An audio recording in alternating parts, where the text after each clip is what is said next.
Aujourd'hui, on se transporte aux États-Unis dans la ville de Greensburg, en Pennsylvanie. On est le 11 février 2010 et à l'extérieur, une violente tempête de neige s'abat sur la région, ce qui recouvre les rues d'un épais manteau blanc. Il y a de la neige partout. Et ce matin-là, alors que tout s'annonçait comme à l'habitude, le département de police va recevoir un appel. À l'autre bout du fil, un homme en panique les contacte pour signaler ce qu'il venait de découvrir. L'homme explique qu'une poubelle avait été placée sous sa voiture et qu'il ne pouvait donc pas déplacer son véhicule sans devoir la retirer. Qu'ensuite, en tentant de la déplacer, qu'il s'était rendu compte que celle-ci était étrangement lourde. Et ce détail ayant piqué sa curiosité, l'homme va décider de retirer le couvercle afin de regarder ce qui pouvait bien se trouver à l'intérieur de la poubelle. Et c'est à ce moment-là qu'il va faire une horrible découverte, soit celle d'un corps sans vie, sévèrement mutilé et abandonné dans des conditions si atroces qu'il était impossible, à première vue, d'en déterminer l'identité, ni même le sexe de la victime. Très vite, les autorités comprennent qu'elles font face à une affaire hors du commun, une affaire qui choque, qui dérange et qui soulève de nombreuses questions. Vous allez voir, il s'agit d'une histoire choquante, marquée par la cruauté et par la perte totale d'humanité. Aujourd'hui, je vous raconte l'histoire de Jennifer Dougherty et on fait le point ensemble sur la façon dont elle a été sauvagement assassinée. Bienvenue à Mockshot!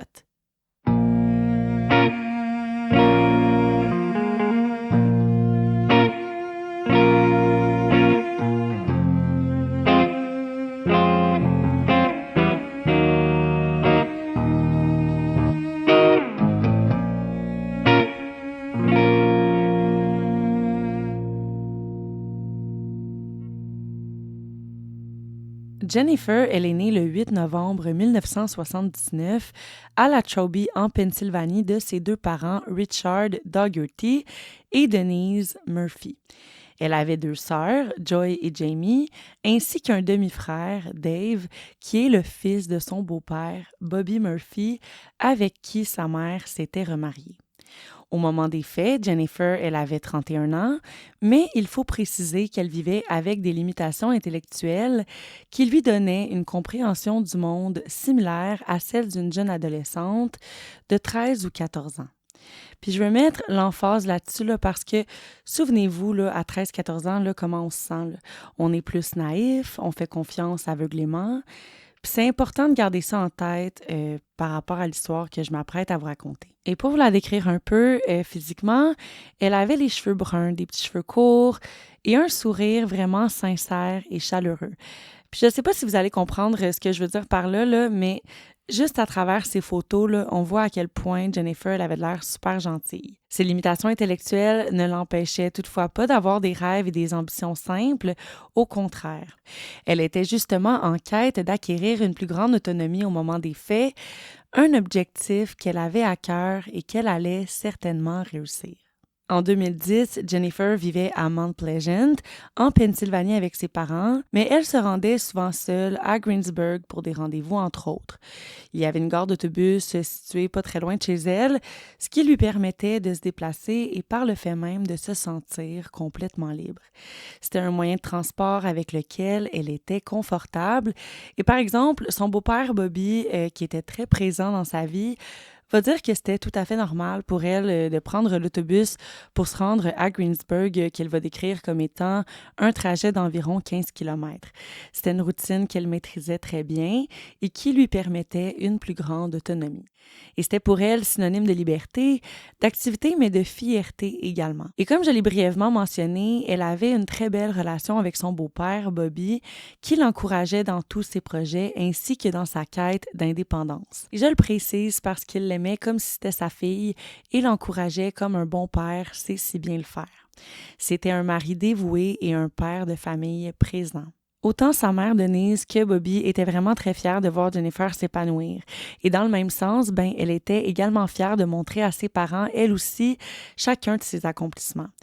Et à travers tous ces défis, Jennifer, elle voulait vivre sa vie comme tout le monde, hein, c'est-à-dire rencontrer des gens, se faire des amis, prendre sa place dans la société et avoir des responsabilités d'adulte.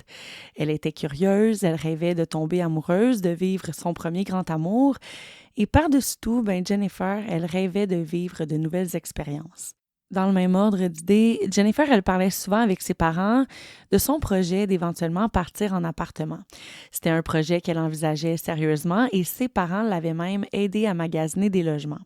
Elle en avait justement finalement trouvé un dans le coin de Scottsdale, situé à environ 10 minutes de Greensburg, où se trouve sa maison familiale. Elle avait d'ailleurs écrit sur son profil MySpace à ce moment-là que c'était le moment pour elle de repartir à neuf, de se faire des nouveaux amis et de ne plus avoir peur de rien.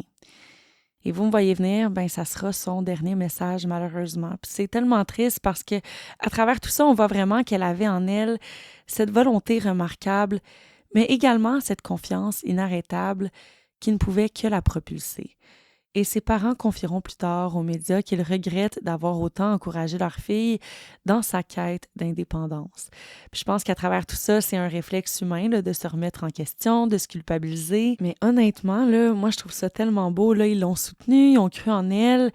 Et Jennifer, là, à travers mes recherches, j'ai vraiment lu qu'elle semblait vraiment confiante, fière d'elle-même. Tu sais, je l'imagine fonceuse, déterminée, comme je l'ai déjà dit. Et jamais il n'aurait pu imaginer la tragédie qui allait suivre. Jennifer, elle entretenait aussi une belle complicité avec ses deux sœurs qu'elle admirait énormément. L'une d'entre elles, Joy, avec qui elle était particulièrement proche, va raconter plus tard que Jennifer croyait profondément que les gens étaient bons. Elle faisait confiance, sans retenue, et elle aimait avec tout son cœur.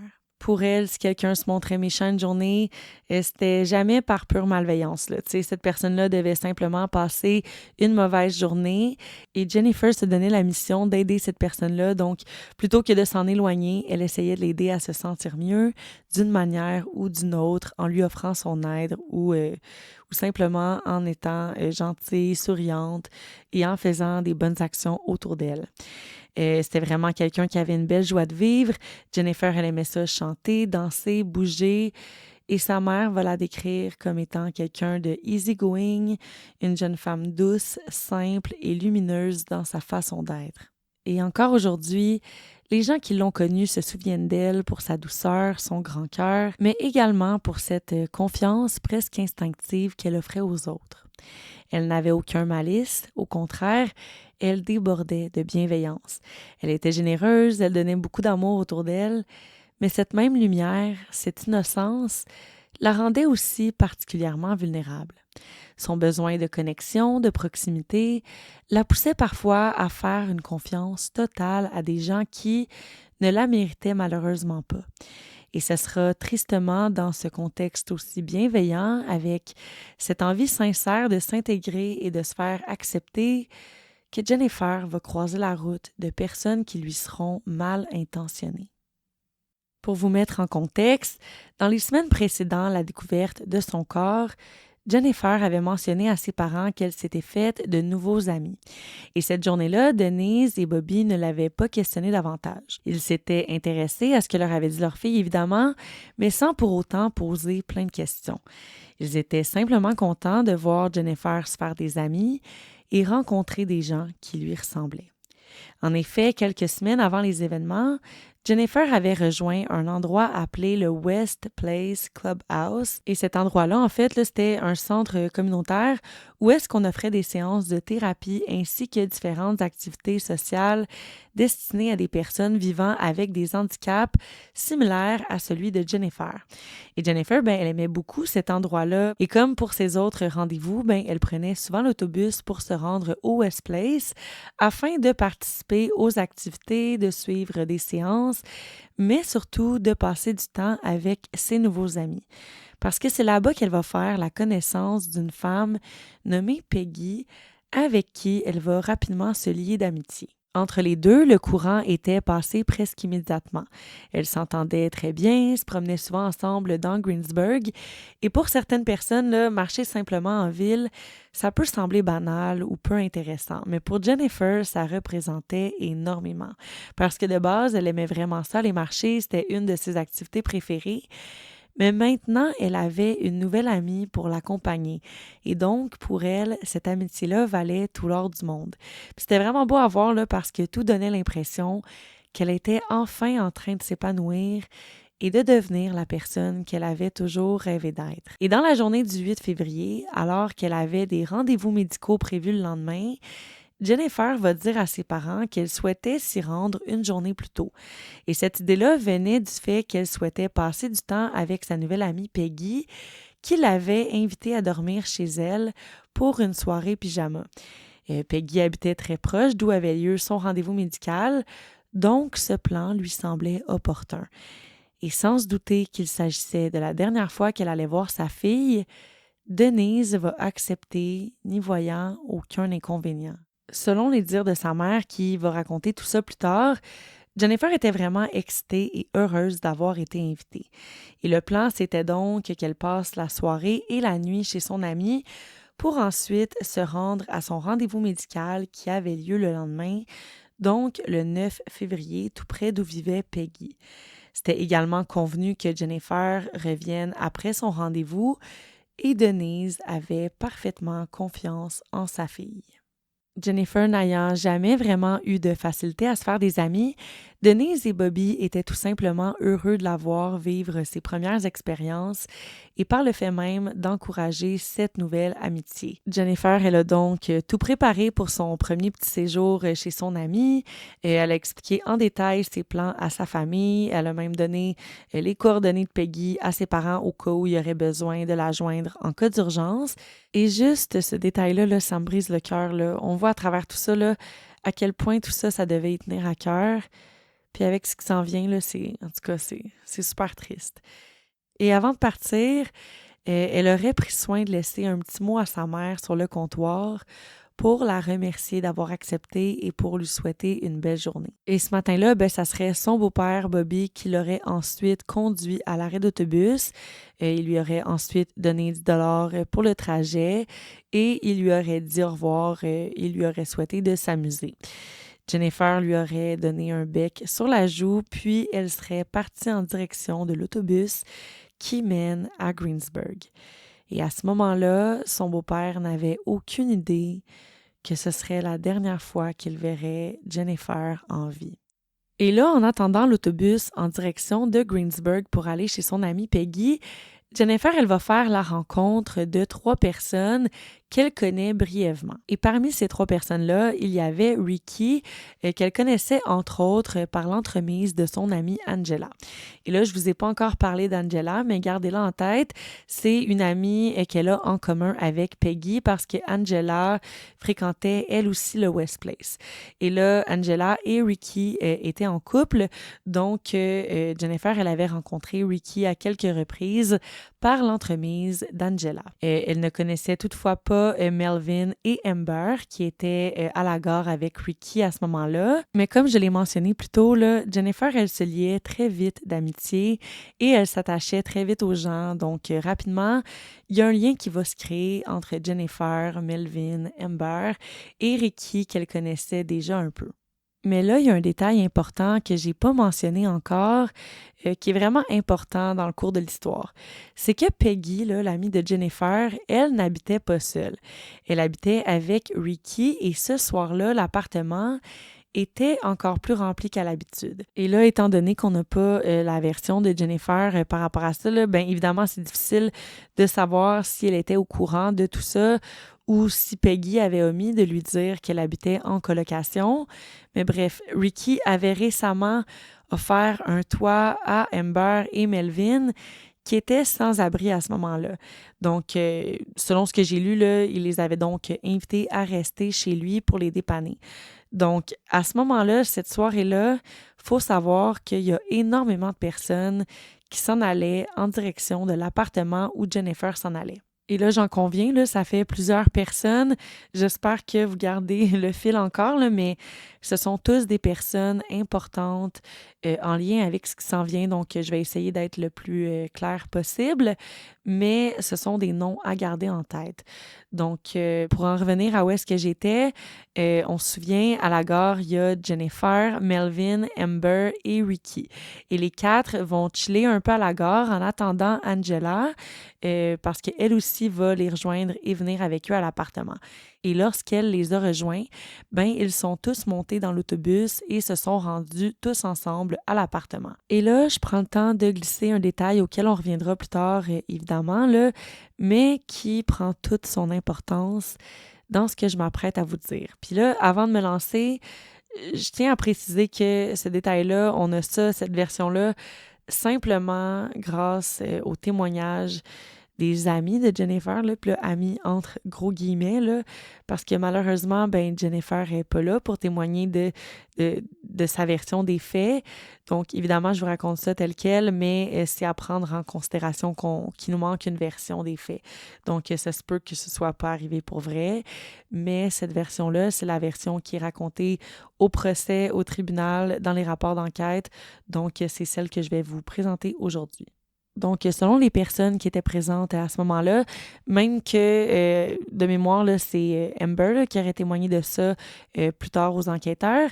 À ce qui paraît, Jennifer et Amber auraient parlé ensemble pendant que Angela, Melvin et Ricky n'étaient pas très loin, donc un peu à l'écart, mais suffisamment proches pour entendre ce qui se disait. Et selon le témoignage qu'Amber va donner plus tard aux enquêteurs, ben Jennifer se serait confiée à elle à ce moment-là et elle lui aurait avoué qu'elle avait un petit crush secret pour Ricky, le chum d'Angela.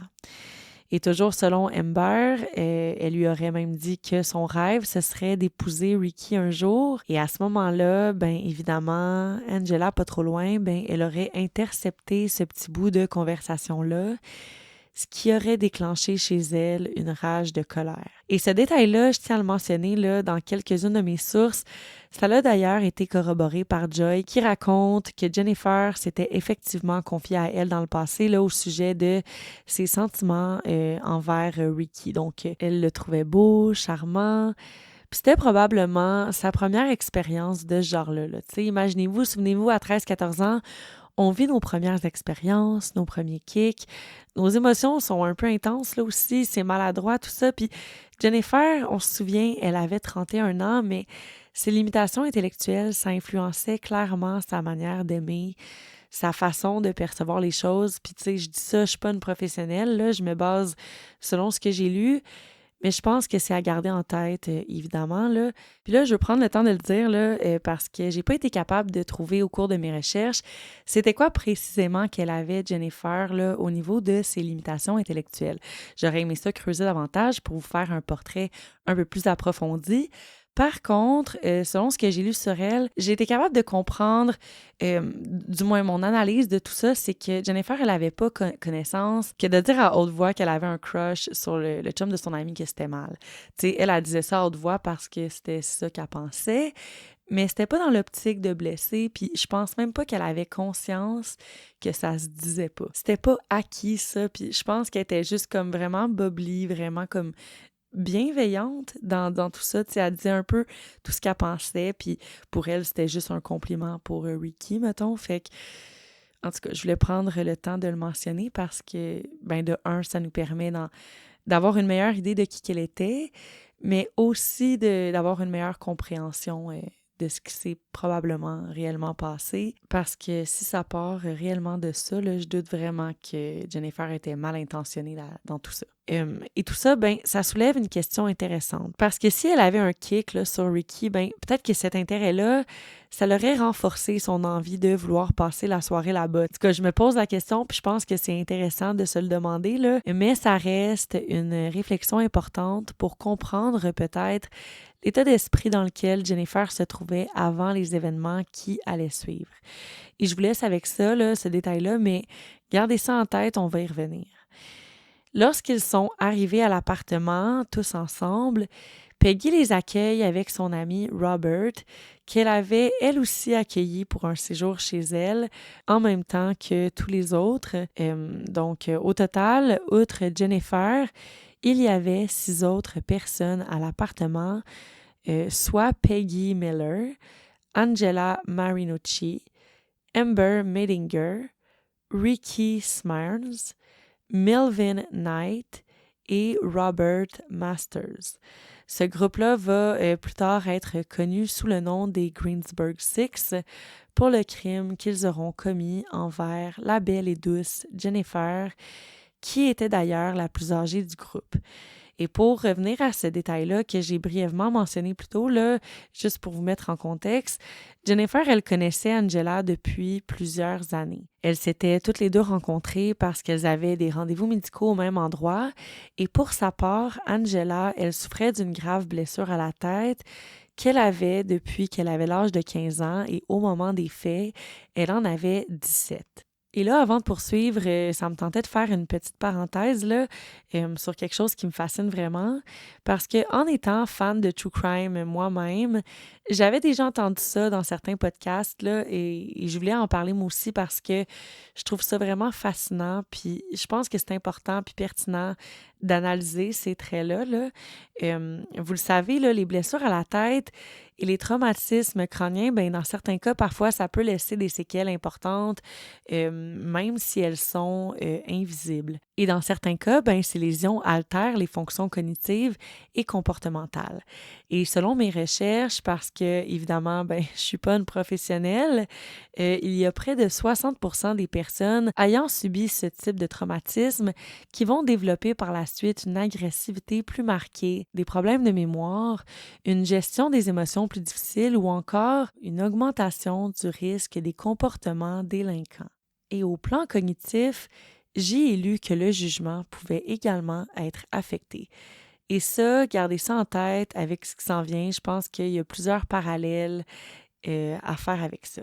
Et fait intéressant, ben, on a vu ce phénomène-là dans plusieurs dossiers criminels, notamment de mémoire, je pense à Fred West, Richard Ramirez, John Wayne Gacy, qui eux aussi avaient un traumatisme crânien ou avaient subi un coup à la tête à l'enfance. Et d'ailleurs, je tiens à le dire, là, mais si jamais vous avez de l'intérêt à ce que je couvre ces affaires-là sur le podcast, n'hésitez pas à me le dire ou si vous avez des suggestions de cas qui vous tentent, ça me ferait plaisir. Là. Évidemment, ces cas-là, ça me tenterait, mais c'est des cas qui sont super connus. Il y a déjà énormément d'informations accessibles, soit sur d'autres podcasts ou en ligne déjà. Donc, en tout cas, on dirait que je savais pas trop si c'était une bonne idée de me lancer dans des cas qui ont déjà été énormément médiatisés. Mais en tout cas, si jamais je sens un intérêt de votre part, là, sachez que ça me ferait vraiment plaisir. Même si je connais les histoires, là, je trouve ça toujours vraiment, vraiment le fun d'aller creuser en profondeur. Là. D'ailleurs, John Wayne Gacy, c'est un des cas qui m'a fasciné dans les débuts où est-ce que j'ai écouté du True Crime. Là. Donc, en tout cas, petite parenthèse que je trouvais pertinente concernant les personnes ayant vécu des traumatismes à la tête et qui sont devenus des tueurs en série. Là. Je dis pas que à chaque fois que quelqu'un a un traumatisme, ça se termine comme ça. Et surtout, je voudrais pas les excuser pour quoi que ce soit. Là. Mais je trouve que c'est quand même intéressant de s'appuyer là-dessus puis de se questionner à savoir s'il peut avoir un lien. Ça demeure, selon moi, un fait fascinant et à considérer, surtout avec ce qui s'en vient. Et là, pour revenir à l'amitié entre Jennifer et Angela, ben la famille de Jennifer confirme que les deux se parlaient souvent au téléphone, que Jennifer la considérait réellement comme une amie de confiance. Jennifer devait probablement se dire que les filles voulaient simplement lui présenter le reste du groupe cette soirée-là et franchement, c'est pas trop naïf de penser ça. Elle voulait probablement juste se faire des amis et se sentir inclus et c'est vraiment ce qui rend cette histoire tellement triste. Pour Jennifer, ben, c'était la première fois qu'elle se sentait acceptée et qu'elle avait le feeling d'avoir trouvé sa place.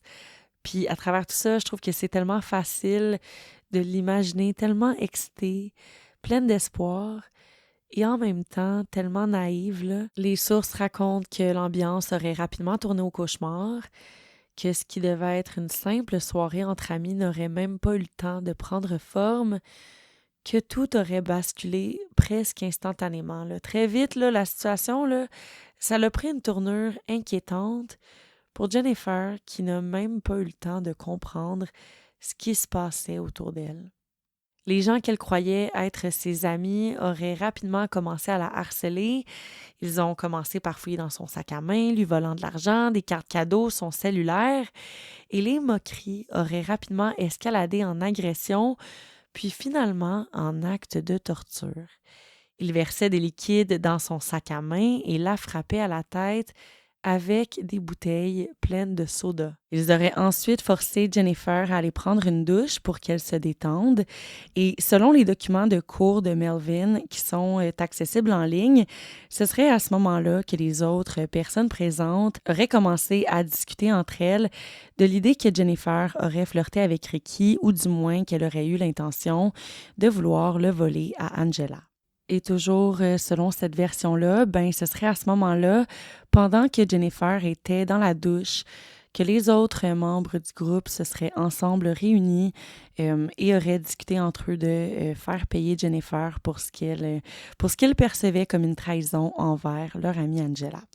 Donc, tel que mentionné plus tôt, on va apprendre plus tard, seulement lors des témoignages, que le motif serait lié au fait que Jennifer avait de l'intérêt pour Ricky. Et celui-ci aurait par la suite affirmé à Angela que Jennifer lui aurait déjà fait des avances dans le passé, ce qui aurait déclenché une colère inarrêtable chez Angela, qui à partir de ça aurait ressenti un besoin urgent de se venger. En effet, selon plusieurs des versions racontées par le groupe, un désir de vengeance motivé par la jalousie aurait commencé à s'installer. Mais les faits demeurent flous et vont varier selon les récits, ce qui nous permet malheureusement pas d'illustrer avec précision ce qu'il s'est réellement passé cette soirée-là, mais également les événements qui ont réellement mené à cette escalade de violence.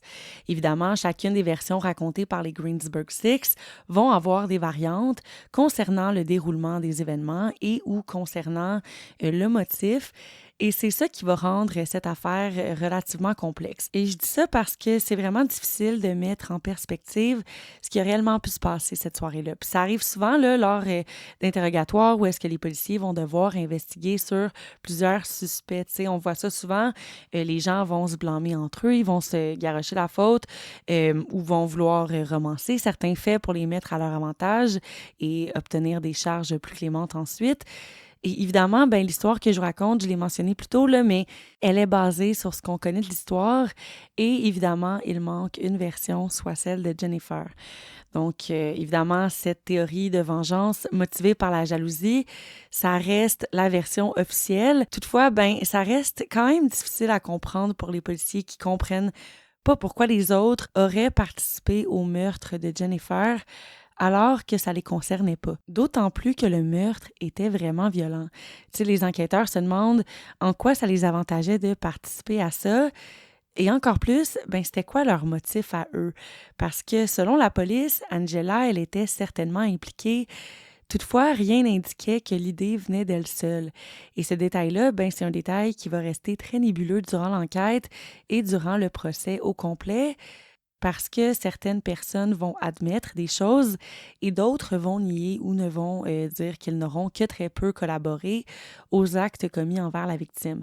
Et on sait, toutefois que oui, certaines personnes auraient participé davantage alors que d'autres auraient principalement été spectateurs. Mais reste que sur 6 personnes, il y a personne qui a empêché ou signalé quoi que ce soit là, pour que ça arrête ou pour éviter que la situation ne s'aggrave. Une autre théorie jugée peut-être plus plausible par plusieurs, ce serait qu'il s'agirait peut-être d'un crime haineux envers Jennifer, ciblé en raison de sa déficience intellectuelle. Et ça reste, selon moi, une théorie plausible, mais c'est tout aussi triste et en même temps tout aussi incompréhensible parce que la majorité des personnes présentes cette soirée-là, si c'est pas tous, étaient également des personnes avec des limitations intellectuelles ou une déficience intellectuelle quelconque. Donc, on dirait que j'aurais du mal à croire que ce soit justifié à cause de ça. Puis, je trouverais ça vraiment absurde là, et complètement irrationnel. Quoique, it is already, là, ça fait déjà aucun sens, peu importe la raison que ça parte de ça puis que ça escalade autant, là. Mais bon. Le prochain passage, c'est à partir de là, que je vais commencer à aller dans des détails plus graphiques. Donc, je tenais à vous en avertir. Et c'est vraiment dans le respect que je me permets d'aller autant en détail, sachez-le. Évidemment, c'est pas des choses qui sont faciles à dire ni à entendre, mais je pense que c'est vraiment nécessaire pour illustrer la gravité de la situation et des gestes qui ont été commis envers la victime. Donc, je me lance. Au cours d'une série de tortures qui, au total, va avoir duré environ 30 heures, Jennifer, elle va avoir été déshabillée de force, violée puis battue avec différents objets domestiques. Non seulement ça, tout ça va escalader très vite. Pour commencer, dès qu'elle va sortir de la douche, le groupe va lui raser la tête pour l'humilier. Et là, c'est horrible, mais ils vont même pas s'appliquer, là. C'est vraiment dégueulasse. Ils vont y aller tellement fort que ça va lui arracher des bouts de scalp, des bouts de peau. Puis encore pire, après, ils vont lui demander de nettoyer le mess que ça a fait que les cheveux partout. Puis pendant tout ce temps-là, Jennifer, elle pleure, puis elle demande à tout le monde d'arrêter, là. Puis rappelez-vous, il y a 6 personnes contre elle à ce moment-là qui rient, qui ont du fun, qui lui font des menaces puis qui lui font mal. Cette histoire-là, c'est horrible, j'en reviens pas, puis on dirait que j'ai même pas les mots pour verbaliser à quel point ça n'a pas de bon sens. Puis, sont 6. On dirait que moi, je bug sur ce détail-là, là. J'ai toujours trouvé ça fascinant, les couples tueurs en série ou les gens qui étaient capables de commettre des atrocités comme ça à 2 en équipe, mettons, mais là, 6 personnes, c'est beaucoup, là. Ça fait peur. Moi, ça me fait vraiment peur. Melvin et Ricky vont ensuite lui faire un skincare, c'est-à-dire lui recouvrir le visage de vernis à ongles. Ils vont ensuite lui verser des épices partout dans le visage pour lui brûler les paupières et les yeux. Ils vont prendre du gruau, ils vont lui mettre partout sur elle, dans ses cheveux, là, ce qui restait en fait, c'est-à-dire pas grand-chose. Et selon les témoignages, ce serait à ce moment-là que Angela et Amber se seraient ensuite relayées pour la battre avec un porte-serviette, lui criant des insultes sur le fait qu'elle aurait fait des avances à Ricky, qu'elle était une toutes sortes de noms, là, donc une pute, une garce, une ci, une ça. Et à plusieurs, il l'aurait ensuite déplacée dans une chambre. Et selon les dires d'Amber, c'est à ce moment-là qu'elle aurait ensuite été agressée sexuellement par Melvin, qui lui avait mis un bas dans la bouche pour pas que Jennifer fasse trop de bruit. On sait aussi que le lendemain, soit le 10 février, Jennifer s'est retrouvée seule dans l'appartement avec seulement Peggy et son ami Robert. Les autres étaient allés faire des commissions pendant ce temps-là et Jennifer aurait donc supplié Robert et Peggy de la laisser s'enfuir ou du moins d'appeler de l'aide. Mais évidemment, au lieu de ça, ils vont s'être retournés contre elle et vont raconter au reste du groupe ce qui s'était passé durant leur absence. Et pour la punir de tout ça, le groupe va se mettre à la frapper avec une béquille et pour l'humilier davantage, comme si c'était pas assez, ils vont également l'avoir forcée à manger et à boire divers mélanges de cendres, de cigarettes, de détergents à lessive, ainsi que des excréments et de l'urine. Elle a ensuite été ligotée avec des guirlandes de Noël et elle va être forcée à poser nue comme un arbre de Noël handicapé. Et là, ça, là, c'est selon leur dire, là, ça vient pas de moi, là. Et à travers tout ça, des voisins vont dire plus tard avoir entendu des cris en provenance de l'appartement. Et ils ont appelé la police pour signaler les cris en question. Et cette partie-là d'histoire, c'est tellement triste, c'est tellement fâchant parce que la police s'est présentée à l'appartement pour faire un contrôle de bien-être, s'assurer que tout était correct, considérant que certains voisins s'étaient plaints, tu sais. Puis à ce moment-là, le reste du groupe avait mis Jennifer à part dans une chambre ou un placard, là, c'était pas clair à ce niveau-là. Puis il lui aurait promis que tout allait bien se passer pour elle si elle ne disait pas un mot. Il avait comme fait une menace, puis évidemment, Jennifer, elle a cru à ça. Puis malheureusement pour elle, la police va pas investiguer plus que ça. Ils vont regarder un peu à travers le cadre de porte, mais sans plus, ils vont croire les 6 membres que, dans le fond, ils ont dit « Oh, on fait juste s'amuser, désolé, on va faire moins de bruit. » Ils ont inventé une excuse banale, puis la police a décidé de partir. Et ça me brise le cœur parce que, évidemment, là, que Jennifer voulait les croire, qu'elle avait peur. Mais si elle avait crié à ce moment-là, là, la police aurait intervenu, puis ça me brise tellement le cœur, mais je peux la comprendre, d'avoir peur, de vouloir leur faire confiance aussi, puis c'est tellement comprenable, surtout avec ce que je vous ai dit d'elle. Fait qu'en tout cas, ce détail-là, ça m'a vraiment brisé le cœur, mais heureusement que les voisins ont appelé la police puis qu'ils ont eu le réflexe d'intervenir, mais je trouve ça vraiment plate que les policiers aient rebroussé chemin, comme on dit. Au procès même, Amber va témoigner que, selon le plan initial, il ne s'agissait seulement que d'embarrasser Jennifer. Mais rien que ça, là, avec tout ce que je viens de vous raconter, là, c'est déjà trop. Parce que selon moi, là, les tortures infligées à Jennifer sont non seulement humiliantes, mais elles sont également dépourvues de toute dignité. Jennifer, elle a vécu l'horreur et j'ose même pas imaginer comment elle devait se sentir trahie, humiliée. Ça me répugne que des gens comme ça existent. Lors des interrogatoires, les policiers vont être en mesure de déterminer certains détails.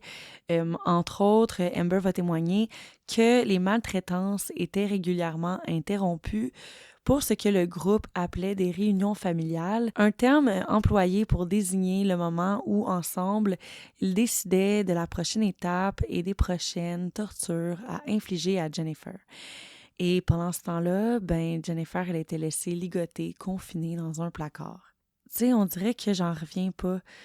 Plus ça avance, pire c'est, là. Puis je l'ai mentionné en début d'épisode, mais Jennifer, c'est tellement quelqu'un de doux, qui veut prendre soin des gens. Tu sais, elle devait tellement pas comprendre tout ce qui se passait. Puis là, je dis ça, il y a rien à comprendre là, dans tout ce qui se passe. Il y a rien qui justifie ça, tu sais. Puis au pire, je comprends là, qu'Angela, elle ait peut-être pas aimé ça, que Jennifer ait des propos comme ça envers son chum. Puis cette partie-là de l'histoire, je pense qu'on s'entend toutes pour dire que c'est pas nice. Mais ce que je comprends pas, là, c'est à quel moment ça justifie une telle violence. À quel moment, là, ça justifie un tel besoin de s'acharner sur quelqu'un au point de vouloir le tuer. Parce que je vous le rappelle, on parle ici de torture, d'acharnement. C'est pas juste un acte criminel garoché comme ça, là. C'est vraiment, là, on s'est acharné sur Jennifer. Puis j'en reviens pas que 6 personnes se soient mis d'accord sur ce plan-là. Ça fait aucun sens. À ce moment-ci, la situation commençait à être inquiétante. La famille de Jennifer n'avait évidemment reçu aucune nouvelle depuis que Bobby l'avait déposée à la gare. Et on se souvient, là, lorsqu'il est arrivé à l'appartement, le groupe avait immédiatement confisqué son cellulaire et donc Jennifer, elle ne pouvait pas contacter ses parents ni demander de l'aide ou quoi que ce soit. Donc, ceux-ci commençaient donc à s'inquiéter parce que ça faisait à ce moment-là près de 20 heures qu'ils étaient sans nouvelles. Ils ont donc essayé de l'appeler à maintes reprises, mais malheureusement, ils n'ont eu aucun retour.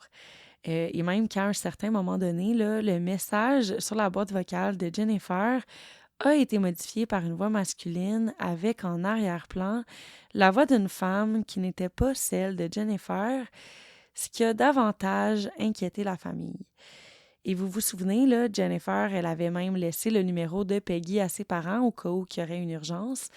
Donc, rapidement, les parents de Jennifer vont commencer à essayer de rejoindre Peggy, mais elle non plus, elle ne répondait pas et ne donnait aucun signe de vie. Et donc, à ce moment-là, bien sûr, les parents de Jennifer vont commencer à se poser des questions, à se demander ce qui se passait. Jennifer n'était pas retournée à la maison, elle n'avait pas tenu ses parents informés non plus sur ce qu'elle comptait faire. Et tout ça, c'était pas dans les habitudes de Jennifer qui, je vous le répète, était vraiment comme disciplinée. Pour elle, c'était vraiment important. Elle était très organisée. Tu sais, elle avait fait toute la schedule, là, la planification de son horaire à ses parents avant d'aller passer une nuit chez son amie. Donc, tout ça, c'était vraiment étrange, mais il se rationalisait aussi en se disant que si Peggy ne répondait pas au téléphone, c'était peut-être parce qu'elle n'était pas disponible, puis que peut-être que rien de grave était arrivé, mais que c'était juste une coïncidence. Mais tout ça, ça restait tout de même étrange et inquiétant parce que leur principale hypothèse, c'était que Jennifer avait peut-être été à son rendez-vous, mais qu'elle s'était fait voler son téléphone par la suite, se trouvant maintenant seule à Greensburg sans aucun moyen de contacter ses parents. Et à travers tout ça, l'inquiétude des parents ne va que grandir et ils vont évidemment continuer encore et encore à tenter de la rejoindre en vain, tout en continuant également d'essayer de rejoindre Peggy, qui continuait, elle aussi, à ne pas répondre à leurs appels. On sait aussi, grâce au témoignage du groupe, qu'à un certain moment donné, pendant qu'elle se faisait battre par Angela, Jennifer aurait tenté de se défendre en lui donnant un coup de pied dans le ventre. Et là, furieuse, Angela aurait alors prétendu être enceinte afin de faire culpabiliser Jennifer et ainsi pour justifier les prochaines violences qui allaient suivre. Évidemment, pour défendre sa petite amie, Ricky aurait ensuite déclaré que toute personne frappant une femme enceinte méritait de mourir, insinuant que si Jennifer voulait tuer son bébé, qu'il la tuerait, elle, par vengeance. Et tout ça, là, c'est complètement tordu et absurde parce que en réalité, là, les deux savent très bien, là, autant Ricky qu'Angela n'est pas enceinte, là, puis qu'il s'agissait tout simplement d'autodéfense de la part de Jennifer. Fait que c'est fucking absurde, c'est vraiment, encore une fois, vraiment... C'est fâchant, je m'excuse, ça me fâche tellement cette histoire-là, puis en tout cas, ça avait pas été fait, là, encore dans des podcasts au Québec, je pense, là, en tout cas, au moment de l'enregistrement, j'avais vu personne raconter cette histoire-là, puis j'étais comme, voyons donc, que personne en a parlé, parce que, je vous le rappelle, il y a 6 personnes qui ont été là, dans cet appartement, qui ont consenti à ça, là, puis qui ont continué à vivre leur vie comme si de rien n'était pendant que tout ça se passait dans la salle de bain, genre au pire. Puis en tout cas, moi, ça me fait capoter.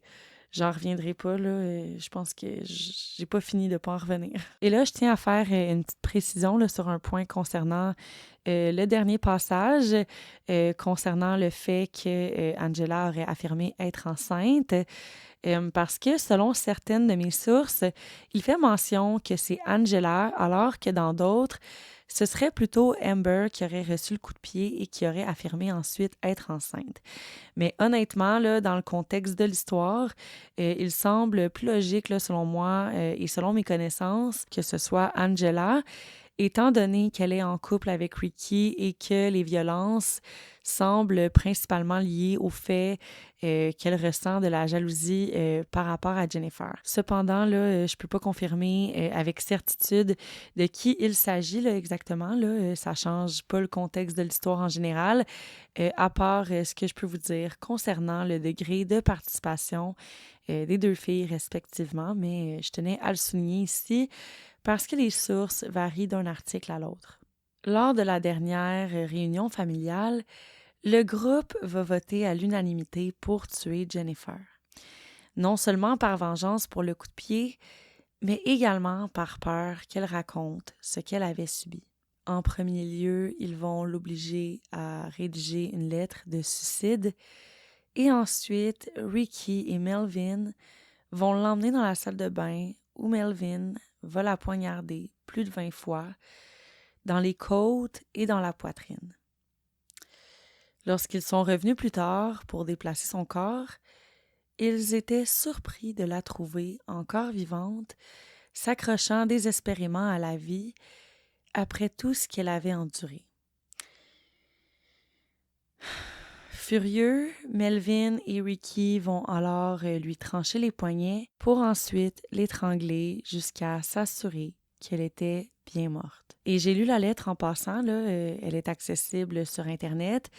Et pour cette même raison, je vais la publier là, en extrait seulement là, sur le compte Instagram du balado avec évidemment des photos de Jennifer si vous voulez voir à quoi elle ressemblait. Mais je dois vous dire, là, j'avais les larmes aux yeux en lisant ça là, parce que, de un, c'est impensable là, de se faire demander d'écrire ça. Tu sais, hostie que ça va être paralysant, mettons. Là. Puis, tu sais, je me suis tellement plongée dans l'histoire, dans l'affaire aussi, que de lire ces mots-là, là, ça m'a profondément touchée. Puis tu sais, j'aime pas ça dire ça, mais des fois, j'ai l'impression que c'est facile de devenir insensible à ça quand on consomme beaucoup de true crime. Mais ça rend ça vraiment plus vrai. Puis pensez-y, là, y a-tu vraiment quelqu'un qui va croire à ça, là, que c'est un suicide, là, parce que vraiment, là, personne. Il y a personne qui va adhérer à ça, là. Premièrement, la victime, elle est retrouvée complètement brutalisée avec des signes de violence qui ne trahissent pas. Les deux hommes ont ensuite placé le corps de leur victime dans un sac poubelle, puis ils ont mis le sac dans une poubelle qu'ils vont ensuite déposer en dessous d'un camion dans le parking de l'école Greensburg Salem Middle School. Et encore une fois, là, c'est genre la pire façon de dissimuler un corps. T'sais, je comprends pas à quoi ils ont pensé, là, parce que c'est certain que quelqu'un allait tomber là-dessus, là. Et je tiens d'ailleurs à le dire, là, mais il y a 2 policiers qui les ont vus ce matin-là traverser la rue avec une poubelle qui avait de l'air vraiment lourde. Puis, à première vue, ben, ils ont trouvé ça bizarre, là, d'autant plus que Ricky était déjà connu des policiers. Donc, ils ont été attentifs à ce comportement-là, mais sans plus. Et ce sera seulement plus tard qu'ils vont faire un lien direct avec les 2 hommes qui, plutôt, avaient été observés à marcher avec une poubelle étrangement lourde. Et là, on va se transporter au lendemain matin, donc le 11 février. 2 jours se sont écoulés depuis que Bobby est allé porter Jennifer à l'arrêt d'autobus. Et durant la nuit, une grosse tempête avait eu lieu dans la ville de Greensburg et le comté de la ville avait demandé aux résidents de déplacer leurs véhicules afin de permettre aux charrues de dégager les routes.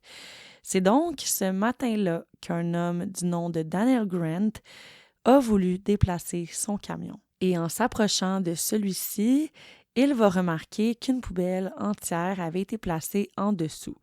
Et là, confus et ne pouvant tout simplement pas passer par-dessus, ben il a comme pas eu le choix de retirer la poubelle. Et celle-ci était étrangement lourde, comme je l'ai mentionné tantôt. Puis là, c'est sûr parce que, vous le savez peut-être, mais un cadavre, c'est extrêmement lourd, là. Fait que la poubelle devait être lourde en tabarouette. Et c'est à ce moment-là qu'il va faire l'horrible découverte d'un cadavre abandonné par son assassin. La victime avait été placée la tête première et elle était partiellement recouverte de sacs en plastique avec des guirlandes de Noël autour du cou et des poignets. Et ses chevilles étaient également attachées avec une guirlande blanche. De toute évidence, il s'agissait d'un homicide. Avec la découverte du corps et la violence infligée à celui-ci, la police ne perd pas de temps et décide d'ouvrir une enquête sur le champ. La tempête et la découverte du corps avaient donc conduit à l'annulation des cours cette semaine-là, ou du moins ces quelques jours-là, ce qui avait évité que les élèves et les membres du personnel ne nuisent à l'investigation.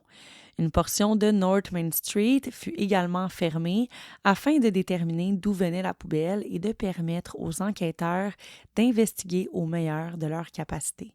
Et en raison de la manière dont le corps avait été placé, le bureau du médecin légiste va prendre la décision de transporter la poubelle entière pour procéder à l'autopsie. Finalement, celle-ci va révéler 7 plaies incisives à l'arrière de la tête, 4 entailles au niveau du cou, ainsi que 7 coups de couteau à la poitrine qui ont perforé son cœur et son poumon gauche.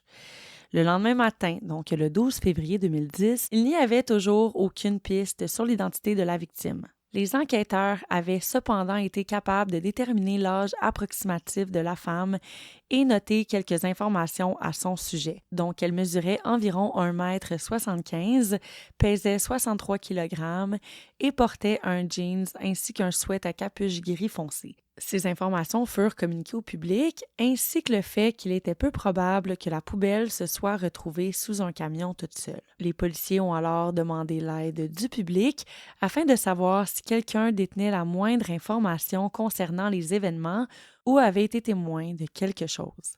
Et de leur côté, la famille de Jennifer n'avait pas eu de nouvelles d'elle depuis qu'elle était partie le 8 février. Et on sait qu'entre-temps, Peggy, elle avait finalement répondu à l'un des coups de fil de la famille de Jennifer. Elle leur avait dit que Jennifer était bel et bien venue dormir chez elle, mais qu'elle était également partie le lendemain tel que convenu. Elle semblait toutefois hésitante, ne donnait que très peu de détails et restait vague. Et les parents de Jennifer trouvaient cette version incohérente, mais malgré ça, ils n'ont jamais arrêté d'essayer d'appeler Jennifer. Et à chacune de leurs tentatives, bien évidemment, ils s'inquiétaient davantage parce que la boîte vocale, c'était pas celle de Jennifer, mais évidemment, ils n'arrêtaient pas de tomber toujours sur cette boîte vocale-là. Et j'ai pas été en mesure de trouver nulle part s'ils ont déclaré leur fille disparue, là, mais je ne pense pas. Puis je pense qu'ils étaient peut-être sur le point de le faire. En tout cas, j'ose espérer que oui, là, mais je le mentionne parce que ça m'a moi-même surpris, là. J'ai vu aucune mention de ça nulle part. Fait que je prends pour acquis que sa disparition n'avait pas été signalée à ce moment-là. Et selon mes recherches, c'est vraiment juste lorsqu'ils ont appris la découverte du corps dans le parking de l'école qu'ils auraient appelé les autorités pour vérifier s'il s'agissait de leur fille. La mère de Jennifer, donc Denise, elle a donc été amenée à identifier si le corps de la femme retrouvée dans la poubelle était celui de Jennifer. Et évidemment, il s'agissait bel et bien de sa fille, âgée de 31 ans. Elle va d'ailleurs témoigner en cours que chaque fois qu'elle ferme les yeux, elle revoit le visage de sa fille. Elle va soutenir également que pour le reste de sa vie, elle va rester hantée par ce qu'ils ont fait et par la gravité des actes commis à l'encontre de sa fille. Pour une mère, là, ça doit être terrible de vivre ça puis de devoir identifier le corps de ton enfant qui est méconnaissable. J'ai vraiment énormément d'empathie pour les parents qui traversent ce genre de situation-là. Une fois confirmé que le corps était bel et bien celui de Jennifer, les enquêteurs vont pouvoir rapidement déterminer qui l'avait placé là. Ses parents savaient qu'elle avait prévu de séjourner chez une amie et ils ont évidemment tout dit ça aux policiers. Et ils ont mentionné chacune des informations qu'ils avaient concernant l'adresse, le nom de qui Jennifer leur avait mentionné, donc Peggy. Mais lorsqu'ils ont investigué davantage, les policiers ont découvert qu'il s'agissait en réalité de l'adresse de Ricky Smyrns. Donc Peggy, là, elle habitait même pas là. Et selon ce que j'en ai déduit, là, c'est Ricky qui l'aurait comme hébergée chez elle comme temporairement. Fait que c'était vraiment comme un squat house. Puis ça, là, je l'ai mentionné tantôt, mais je sais pas à quel point Jennifer était au courant de tout ça. Tu sais, est-ce qu'on lui avait dit puis qu'elle avait décidé de ne pas le mentionner à ses parents par intérêt à Ricky, ou on lui avait tout simplement caché cette réalité-là puis tout ça, c'était prévu dès le départ? On ne le saura malheureusement jamais. Et comme je racontais tantôt, les policiers vont se souvenir avoir aperçu Melvin et Ricky traverser la rue avec une poubelle. Donc, avec ce que les parents de Jennifer racontaient et leur visite à l'appartement, les policiers vont rapidement conclure qui étaient les personnes responsables de la mort de Jennifer Dougherty et donc, ils seront chacun arrêtés. Et en effet, là, il faut savoir qu'à l'intérieur de l'appartement, les policiers avaient trouvé plusieurs objets de torture et chacun d'eux était taché du sang de Jennifer. Entre autres, ils ont trouvé des déchets, la lettre de suicide, ainsi que des effets personnels appartenant à Jennifer, dont ses vêtements, qui étaient entre autres tachés de sang, déchirés ou en mauvais état. Et grâce à tout ça, les enquêteurs vont être en mesure de déterminer ce qui avait probablement pu se passer. Et je vais mettre des photos sur Instagram, là. Vous allez voir, ça n'a pas de bon sens, cette histoire-là.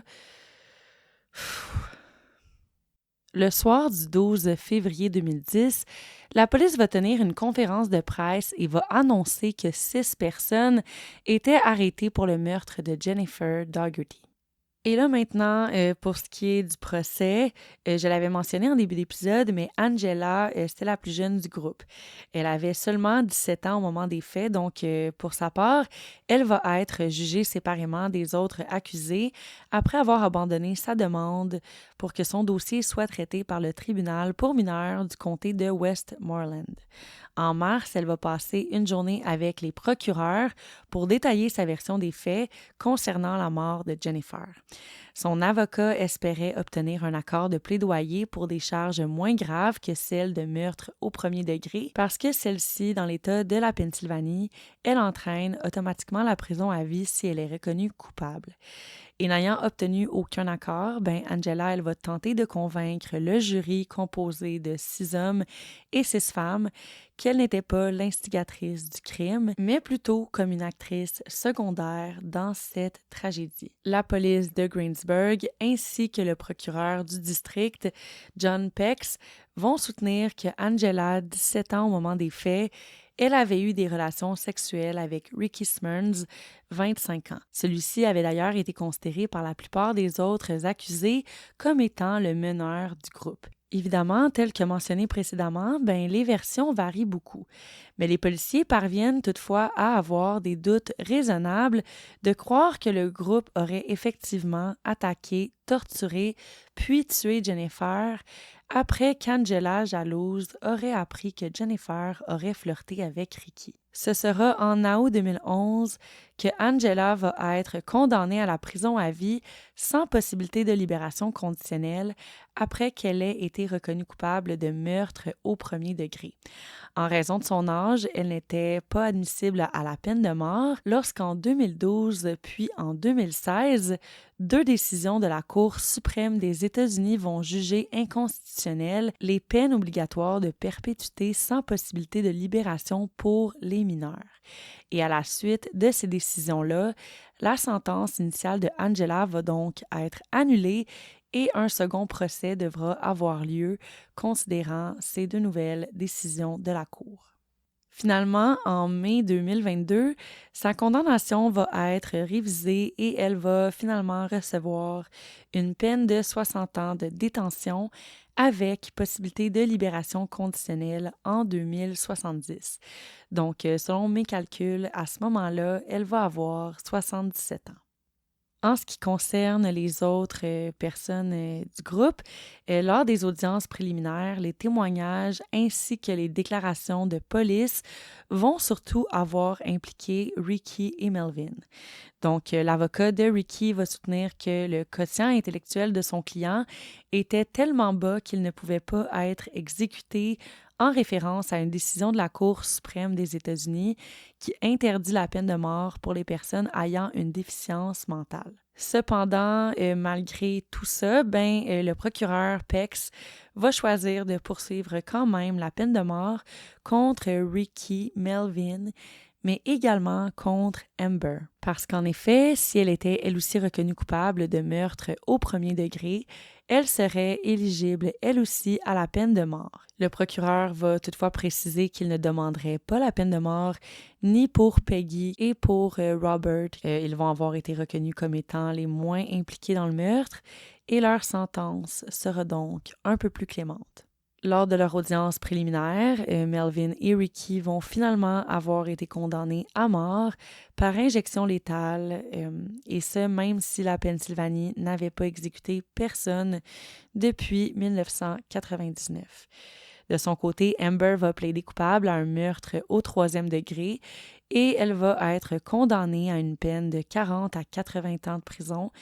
Et elle va ensuite servir de témoin lors des procès d'Angela, de Melvin et de Ricky. Finalement, Peggy et Robert vont plaider coupables à un meurtre au 3e degré et Peggy va être condamnée à 35 à 74 ans de prison, alors que pour sa part, Robert va être condamné à 30 à 70 ans de prison. Bien que leur implication dans les actes des plus violents ait peut-être moindre, il a été prouvé lors du procès qu'ils n'avaient jamais appelé à l'aide ni tenté d'empêcher quoi que ce soit de ce qui se passait à l'appartement.